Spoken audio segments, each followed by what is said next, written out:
Peter Shinesky is an Australian author. He's a poet and an author. And he and his mother and father emigrated to Australia from Poland at the end of World War II. And basically what they did was they fled Poland and they hopped on a ship and they sailed to Sydney. When they got to Sydney, they were put on a train and sent out to parks in, central New South Wales, central western New South Wales. And they were sent to an old army barracks. And they sent all the migrants there, and they placed them in what was called a migrant hostel. And it was not fortified, but it had a boom gate at the front. And to be able to leave the hostel, they needed permission, and they had to have a good reason for going. And so basically, Peter's father was a trench digger, and he basically spent long periods of time away from parks. He gained employment as a trench digger in Sydney, and they were laying pipes, clay pipes for water. So it was a very physical and demanding job, just digging with a pickaxe all day and laying pipes.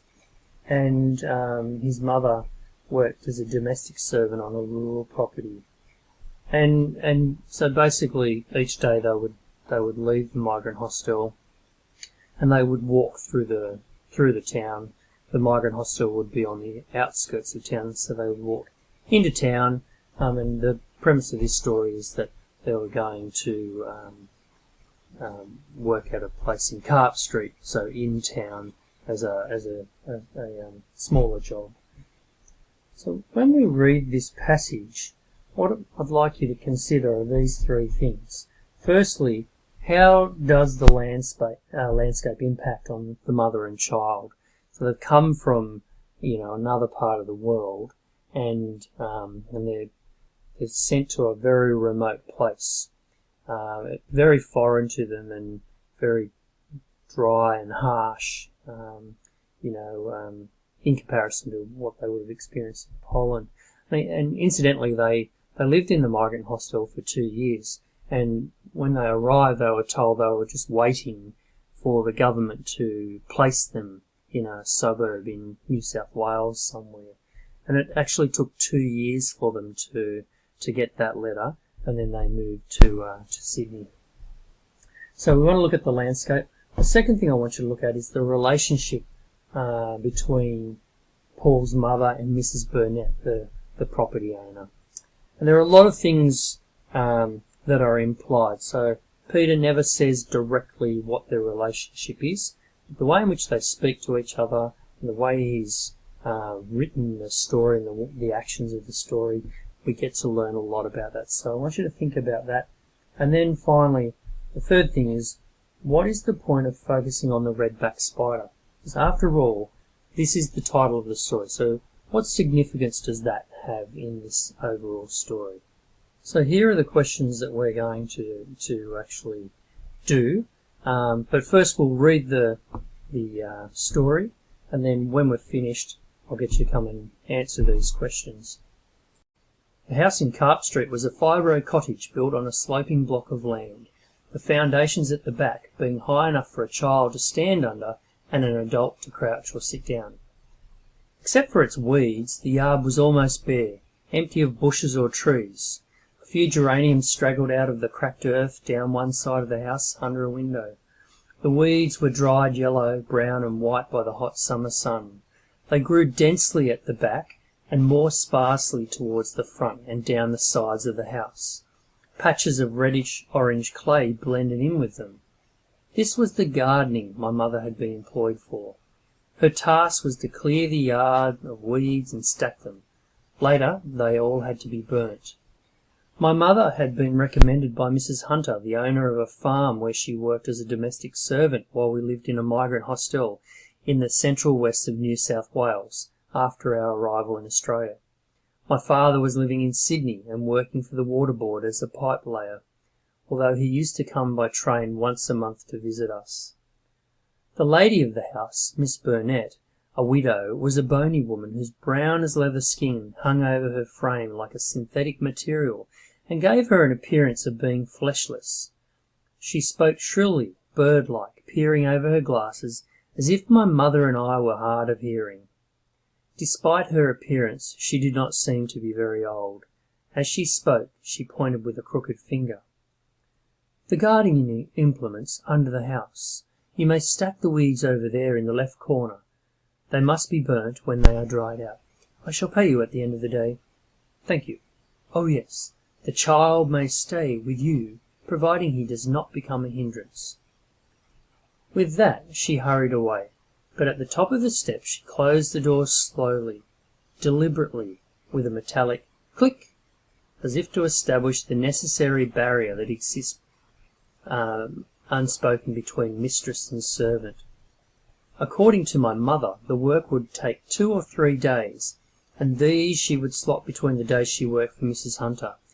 As it was the period before Christmas, school at the hostel was finished, and I was allowed to accompany her.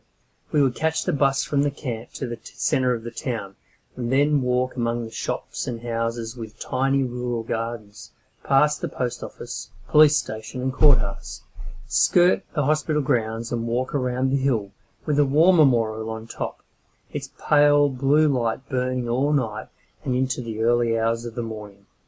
Carp Street lay at the end of this circuit.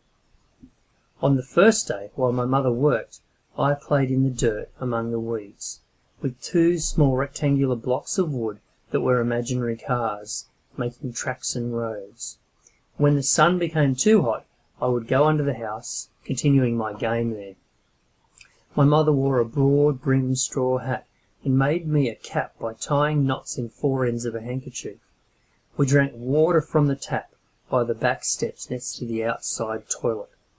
We had our sandwiches for lunch under the house together in the cool. There were 2 boxes and cases under the house, some nailed and some shut. When my mother returned to work after lunch, I found one open. Inside, to my surprise, were toy animals of all kinds: sheep, cows, horses, pigs. There were soldiers too, standing at attention, firing rifles, attacking, charging with bayonets. Magically, as if in a dream, they became part of another dimension, a contrast to the world outside in the dirt and weeds. At last I had some real toys. In the shade under the floorboards, a new world of experience opened up to me that afternoon, as I made an imaginary farm and invented a war that my soldiers fought to the death to win. Talking to myself, giving orders and calling to animals, I became totally immersed in my games. Then, at one point, as I galloped a brown horse through the scattering of weeds, there was a cry from my mother, and I rushed over to the side fence where she was kneeling. "Zarazuli!" she cried. The word meant poisonous, and I recoiled instantly. Under a beam of the paling fence where the spade could not reach, between a small rusty tin and the ground, was a spider's web. Hung in its centre like a black pearl was a redback spider, glistening in the sun, the red stripe on its back even more brilliant than the glossy black dome. Its front legs were raised, slender and fine, like a dancer's. My mother held up her hand in caution. "Wazaj," she warned, "be careful." With a stick, she started to extract the spider awkwardly from its sticky web, but in the blink of an eye it scurried into the tin, its slim legs becoming a blur of movement. Turning over the tin, my mother indicated the egg sacs of yellow-brown silk. "Inside are its eggs," she said, "hundreds of them." Peering over her shoulder, I wondered why the spider had to hide its eggs like that, in a rusty tin, under the fence among the weeds. What was wrong with laying them out in the sunlight where they could be warmed more easily? Birds made their nests out in the open, in the trees. A butterfly spun its chrysalis and left it on a branch. Was it because it was poisonous, or was there something evil in its nature that it had to hide? Without speaking, my mother prodded the inside of the tin with a stick. "Did you kill it?" I asked. "I don't know, but we must make sure. It is a poisonous kind." She dropped the dry weeds into the tin and pushed them back in with a stick. Taking a box of matches from the pocket of her apron, she dropped the lit match into the tin. A tongue of fire rose up. Wispy smoke curled in its wake, slowly becoming thicker. Where is the spider, I thought. Why doesn't it come running out? What's the matter? It was Mrs. Burnett. She stood behind us, her eyes straining in the sunlight, peering at us as if we had green skin. Spider, my mother replied back. Black with red on back. Oh, I see. Very well, you may continue. Turning around, I stepped back to look at her. What is that you have, boy, in your shirt pocket? It was the galloping brown horse I was playing with when my mother called out. I must have put it in my pocket. My mother stood up, wiping the sweat from her eyes. He not take the horse, he only put it in pocket. She took out the horse and handed it to Mrs. Burnett. You found the suitcase, I see. Please return all of the toys and do not play with them. She took the horse and clasped it in her hand like it was a precious stone. Then she returned to the house. She went up to the steps and clicked the door behind her like she had done that morning. In the last few moments I'd forgotten the spider.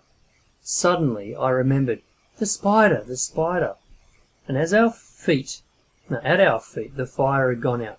Smoke rose from the tin, and its contents were a small heap of ashes, barely distinguishable from the blackened interior. We both knelt down on the hot earth. There is no more spider, my mother said. She tipped over the tin and scattered its contents with her foot.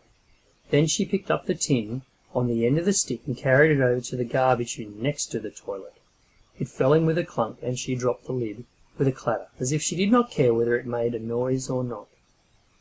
She began to talk about something different, something that had nothing to do at all with the events of a few minutes earlier. But I could tell she was upset, that she was only pretending, distracting herself so as not to become upset. She was sad. I could tell that by the tone of her voice. Although I could not bring myself to ask why, I knew it had nothing to do with the spider. So, if it had nothing to do with the spider, what was she upset about? That's really the premise of the whole story. So have a think about that, and think about those questions about the landscape, about the relationship that Mrs. Burnett and Mother have, and the significance of the redback spider. So what I want you to do is go to the questions that I've posted for you, and go through and answer those, and then once you've done that, come back and listen to the second tutorial.